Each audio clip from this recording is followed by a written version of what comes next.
बीड जिल्ह्याचे खासदार बजरंग सोनवणे आज आपल्यासोबत आहेत. बाप्पा, काय सांगताय की आता स्थितीला जे आहे ते जरांगे पाटील यांनी जे आहे ते 29 तारखेला मुंबईकडे कूच करायचा निर्णय घेतलेला आहे. नाही, 29 तारखेला मराठा समाजाचं आंदोलन आहे, तिकडं सर्वजण जायचं त्यांनी आव्हान केलं. त्याच्याप्रमाणे मला वाटतं उद्याच्याला 29 तारखेला पोहोचायचं आणि उद्या निघायचं असं त्यांनी नियोजन केलेलं. त्याप्रमाणे सर्वजण लोक निघत आहे. तयारी एकंदर कशी आहे? नाही, मला त्या तयारीबद्दल सांगता नाही येणार. मी एक समाज घटक म्हणून मी त्या आंदोलनाच्या सर्व प्रक्रियेमध्ये आहे, पण तयारीच्या नियोजनात मी नाही आहे. त्याच्यामुळे तयारी कशी ह्याच्यावर मला नाही सांगता येणार. नाही, समाज माध्यमावर आपली पोस्ट होती की मी निघतोय, आपण पण झाला.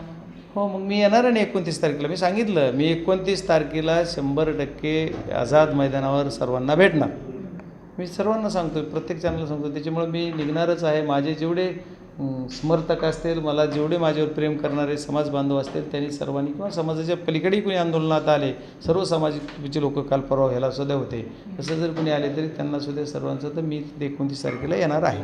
मी कसा जाणार, कुठून जाणार, ह्याचा रूट मी सांगणार नाही, पण तुम्हाला 29 तारखेला मी मीडियाला 100% तिथं भेटेल. मला असं वाटतं की बहुधा तुम्ही पहिले असे खासदार आहात की ज्यांनी या आंदोलनाच्या अनुषंगाने जे आहे ते टोल जो आहे तो फ्री करण्याचा मागणी केली होती आणि तो मंजूर देखील झाला. नाही, हे बघा, समाजाचं कार्य करत असताना समाजासाठी ज्या समाजातील छोट्या छोट्या घटकांना, जो गोरगरीब समाज आहे, आणि समाजाचं हे आंदोलन एक पहिलं असं आंदोलन ज्याला कुठली राजकीय ताकद नाही असं मला वाटतं. ही सामाजिकच ताकद आहे. किंवा एखादा जरी कुणी खासदार असेल, आमदार असेल, कुणी एखादा बिझनेसमॅन असेल, तरी त्याच्याकडून 10 रुपयाची मागणी केली जात नाही किंवा कुणी तशी मदत करत नाही. ही लोकांच्या खर्चातून लोकांनी ही उभी केलेली चळवळ आहे आणि या चळवळीचं नेतृत्व आदरणीय मनोजदादा जरांगे पाटील करतात. त्या आंदोलनाला पाठिंबा देण्यासाठी बीड जिल्हाच नव्हे तर संबंध महाराष्ट्रातून मराठा समाजाचे तरुण असतील, वयोवृद्ध असतील, अशा सर्वांना यायचे. या गोरगरीब जनतेनं आज बऱ्याच पावसामुळे नुकसान झालं आहे. शेतकऱ्यांचे मुलं आहेत, हे आमचा ग्रामीण भाग बराच त्याच्यात सर्व येतो महाराष्ट्रातला. यांची आर्थिक परिस्थिती एवढी अशी स्ट्रॉंग नाही आहे, तरी या लोकांना आंदोलनात तर जायचं आहे, खर्च तर करायचा आहे, गाडी तर आहे, डिझेल आहे. तर माझं एक प्रामाणिक असं म्हणणं होतं की याच्यातून कमीत कमी आपण हे तरी करा की आता टोल माफी तरी करा. तुम्ही कुठल्या बऱ्याच आंदोलनं करतात किंवा कुठल्या गणपतीला करताय, कशाला करतात, तसं आम्ही समजू की हे आमच्यासाठी दैवतच आहे, तिथं आमचं आरक्षण आमच्या सर्वांच्या याच्यासाठी. म्हणून मी ती मागणी केली की टोल माफ करा. आणि टोल माफ करण्यासाठी कारण कसं आहे, या गोरगरीब समाजाला त्याचं बुर्डन नको. आता बघा, डिझेल तर भरावंच लागेल, डिझेलशिवाय गाडी जाणार नाही, त्याचा खर्च येणारच. जर गाडी जाणार तर गाडीला भाडं घेणारच, एखादा कमी घेईल, पण टोलवरलं एखाद्यानं माफ केलं तर ते पैसे वाचू शकतात त्याचे. त्याच्यामुळं माझा प्रामाणिक प्रयत्न होता, म्हणून मी तसं पत्रही दिलं. मला वाटतं जवळपास त्यांनी मान्यताही दिली आणि इथल्या मंत्र्यांनी सुद्धा डिक्लेअर केलं आणि आरोनी सुद्धा मान्य केलं आणि उद्याच्याला टोलला पैसे लागणार आहेत. मात्र जरांगे पाटलांनी जे आहे ते सरकारला आजच्या दिवसाचं अल्टिमेट दिलेलं आहे की आज तुम्हाला काय वाटतं की सरकार कशा पद्धतीने आज काही निर्णय घेऊ शकतो? हा सर्व जो विषय आहे तो आंदोलनाचं नेतृत्व करणारे मनोजदादा जरांगे पाटील आहेत. त्याच्यावर तेच बोलू शकतील. त्यांनी काय अल्टिमेट दिला आहे, सरकारने काय भूमिका घ्यावी जर म्हणलं तर मी एक सांगेल की सरकारने हे आंदोलन इथंच थांबवावं आणि जे काय मागण्या आहेत त्याच्यावर गांभीर्याने विचार करावा, एवढं मी सांगेल. त्याचं काय अल्टिमेट आहे, त्याच्यावर काय चर्चा करायची, काय बोलायचा अधिकार मला नाही. मी एक समाज घटक आहे, त्याचं नेतृत्व समाजाचं मनोज जरांगे करतायत. मनोज जरांगे पाटलांनी त्याच्यावर बोलू शकतात, मी नाही. नाही, मात्र सरकार, तुम्हाला असं वाटतं की आज पॉझिटिव्ह निर्णय घेऊ शकते का सरकार? नाही, तर सरकार काय करू शकते याच्यावर मी कसं बोलेल? विरोधी पक्षाचा माणूस आहे मी, विरोधी पक्षातला एक कार्यकर्ता आहे मी. त्याच्यामुळं विरोधी पक्षातल्या माणसाला सरकारमध्ये काय चाललं आहे कळणार नाही आणि सरकार काय भूमिका केली ह्याच्यावर बोलणं मी संयुक्तिक होणार नाही. मी काय सांगितलं, मी खासदार म्हणून सुद्धा नाही, मराठा समाजाचा एक घटक म्हणून मी या समाजाच्या आंदोलनामध्ये जाणार आहे, तर जाणार आहे. त्याच्यामुळे ते काय भूमिका घ्यायची त्यांचा विषय, त्याच्यावर मला कसं उत्तर देता येईल? ओबीसी आंदोलक बचावचे नेते जे आहे ते प्राध्यापक लक्ष्मण हाके यांनी गेवराईमध्ये जे आहे ते दाखल झाल्यानंतर खूप अशा प्रकारचा वेगळा काही प्रकार पाहायला मिळाला. तो असं वाटतं का की दोन समाजामध्ये कुठेतरी तेढ निर्माण होती आणि किंवा ह्या 29 आंदोलन डायव्हर्ट करायचा प्रयत्न होते असे देखील चर्चा होत आहेत? नाही, बीड जिल्ह्यामध्ये हे वातावरण सेन्सिटिव्ह करायचं काम कोण करतं ह्याचा गांभीर्याने विचार केला पाहिजे. या आंदोलकाला बीड जिल्ह्यामध्ये आणून बीड जिल्ह्याच्या इश्यूवर उभं करायचं काम जे कुणी नेते मंडळी करत असेल त्यांना किंवा जे कुणी लोक करत असतील त्यांना सर्व त्याला त्यांच्याकडे त्यांनी स्वतःला तपासणं गरजेचं आहे की बीड जिल्हा हा सुसंस्कृत जिल्हा आहे. सुसंस्कृतीमधून ओबीसी नेतेसुद्धा तयार झाले. महाराष्ट्राला ओबीसी नेते द्यायचं काम सुद्धा बीड जिल्ह्याने केलं. बरेच असे नेतृत्वसुद्धा एवढे मोठे नेतृत्व तयार झाल्याच्यानंतर महाराष्ट्राचं नेतृत्व केलं. एवढ्या सगळ्या घटना असतानासुद्धा आणखी काही लोक कशामुळं ही अशांतता पसरवायचं काम करतात मला माहीत नाही. पण ही जर चाललेली बीड जिल्ह्यातली जी घटना आहे ती अतिशय चुकीच्या पद्धती आहे. आणि यांनीसुद्धा हे आंदोलन चाललं आहे, कुणी बॅनर लावले, कुणी पोस्टर लावले, कुणी पोस्ट टाकले, ज्याचा त्याचा अधिकार आहे ना यार. कशाला त्याच्यावर एवढा चिल्लर विषयाला.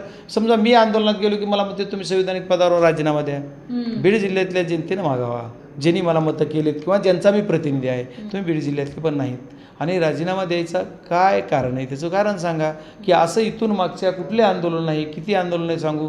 मंत्री पदावर असणारे व्यक्ती, मी फक्त खासदार आहे, संविधानिक पदावर आहे नक्की मला मान्य आहे. मी शपथ घेतली की या जाती, मी कुठं म्हणतो कोणत्या जातीवर अन्याय करा, मी कुठल्या जातीवर अन्याय करा म्हणत नाही. मी सर्व जातीचा आदर करतो, सर्व जातींचं प्रतिनिधित्व मी करतो. पण एक जातीमध्ये माझा जन्म झाला, जातीची वर्गवारी शासनाने केली, मी नाही आहे. नाही तर जातीची वर्गवारीच काढून टाका जगातून. 2च जाती, एक महिला आणि एक पुरुष असं तरी ठेवा ना.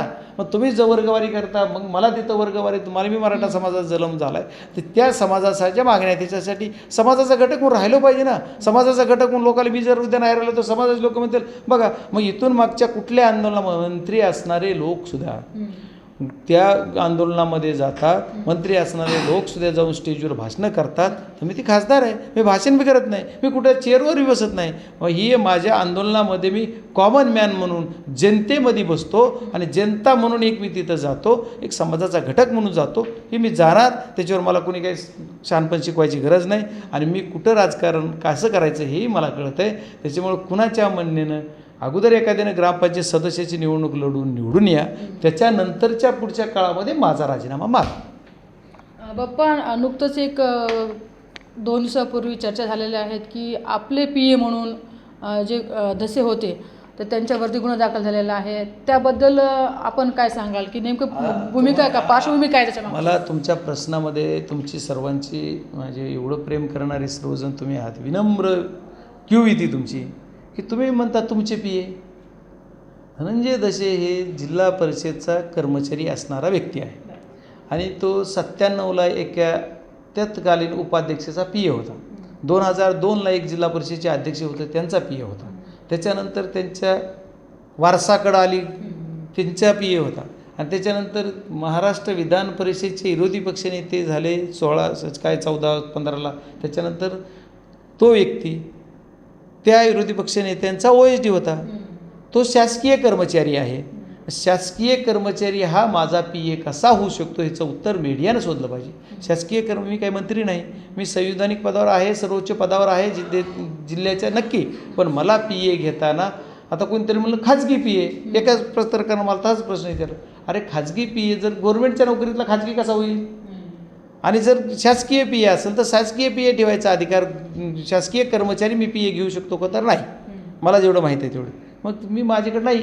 आणि सर्वात महत्त्वाचा हा मुद्दा माझ्याशी लागूच होत नाही, कारण ते माझे PA नाहीत किंवा तो माझं काहीच नाही. पण त्यांनी जे काही FIRची कॉपी मात्र मला जसंच मी झाल्याच्यानंतर मी रात्री 9 वाजता परवाच्या रात्री ती मला कळलं, मला बातमी आली. मी म्हणलं काय FIR दाखव. मी FIRची कॉपी मागितली, FIR वाचला. FIRमध्ये ज्या व्यक्तीनं FIR केला त्यांनी सांगतायत की 6ला माझी ओळख झाली, इसवी सन 6.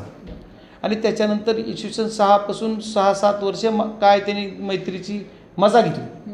आणि 13मध्ये ह्यांनी पैसे दिले. 13मध्ये 9 वर्षापूर्वी. पुन्हा 6 वर्षे मैत्री टिकवली. त्याच्यानंतर 9 वर्षे झाले, आता 13मध्ये पैसे दिले इसवी सन 13ला. आणि त्यांना गुन्हा दाखल करायची आठवण कधी झाली? 25ला. मग आता जर समजा चुकीचं झालंच असेल, त्यांच्यावर अन्याय झालाच असेल, तर मी या धसेंची बाजू घेणार नाही, मी त्या व्यक्तीची बाजू घेणार ज्या व्यक्तीनं गुन्हा केला आहे. पण तुम्हाला 9 वर्षे का गुन्हा दाखल करा वाटला नाही? आज समजा तुम्ही आहात, कुणी आहे, मी आहे, माझी फसवणूक झाली तर दुसऱ्या दिवशी करेल, महिन्यानं करेल, 2 महिन्यानं करेल. जास्त फसवणूक झाली ही कळायला 9 वर्ष लागले. म्हणजे तुमचं आता मला त्याच्यावर बोलायचं नाही जास्त, पण कारण ती व्यक्ती कोणी का असणार. मग याचं भांडवल आणि जमचा झाला तर FIRमध्ये जे बिचाऱ्यांनी FIR केला आहे त्या व्यक्तीचं सुद्धा मी कौतुक करणार. त्यांनी कुठंही माझं नाव घेतलं नाही. पण जे अंधभक्त आहेत ना, यांचं नाव खासदाराबरोबर जोडा, लगेच खासदार. अरे माझ्यापेक्षा तुमचं बघा ना, तुम्ही 5-6 वर्ष तुम्ही ज्याचे भक्त आहेत त्यांच्याबरोबरच अर्धी कारकीर्द.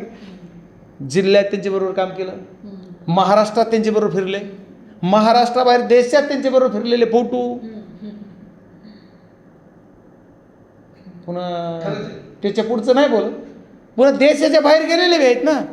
मग असं माझं कसं नाव जोडता? ठीक आहे, माझी ओळख नाही का म्हणलो का मी, माझा संबंध आहे.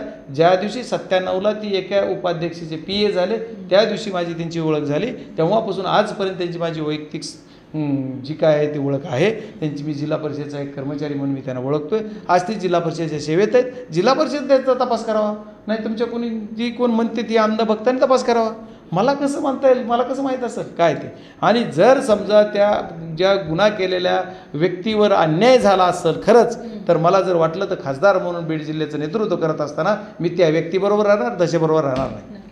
तर मग आता 29 तारखेला मुंबई जाम होणार. हे बघा, हा आंदोलनकर्त्यांचा निर्णय आहे. हे आंदोलनकर्ते आहेत ते मुंबई जाम करण्यासाठी नाही, मराठा समाजाला आरक्षण मिळावं याच्यासाठी जात आहेत. त्याच्यामुळं मुंबई जाम होणार का नाही ह्याचं उत्तर मी नाही देऊ शकणार. त्याचं उत्तर तुम्ही सगळे बघताल ना उघड्या डोळ्यानं. पण या आंदोलनात 29 तारखेला आझाद मैदानावर बजरंग सोनवणे असणार, खासदार नाही, बजरंग सोनवणे बघतात. ओके, खूप खूप धन्यवाद. तर आपण पाहू शकतो की या ठिकाणी खासदार बजरंग सोनवणे जे आहेत ते आणि त्यांची भूमिका ही मांडलेली आहे. आणि येईल तर 29 तारखेला मात्र मुंबईच्या आझाद मैदानावरती बजरंग सोनवणे असणार याच्या ठिकाणी त्यांनी म्हटलेलं आहे. कॅमेरा पर्सन संजीव रायसह सुकेश नाईकवाडे, महाराष्ट्र टाइम्स, बीड.